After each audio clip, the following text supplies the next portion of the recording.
16 آبان 1404 هستش. با باران خانم.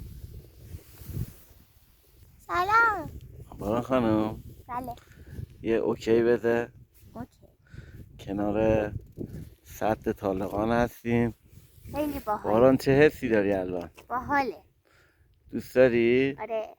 خوش گذشت امروز؟ آره خیلی. الان ولی بابا مشغول نیست.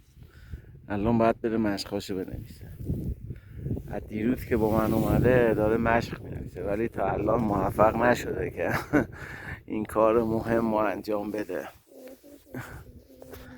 سد طالقان با تمام زیبایی‌هایی که داره، آب به شدت کاهش پیدا کرده.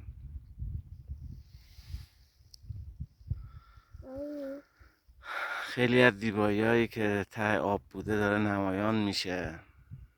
انشالله که خداوند برای همه ما خیر بخواد، این مشکل کم آبی هم تو این مملکت حل بشه. هر کی که این ویدیو رو میبینه بدونه که دوستش داریم.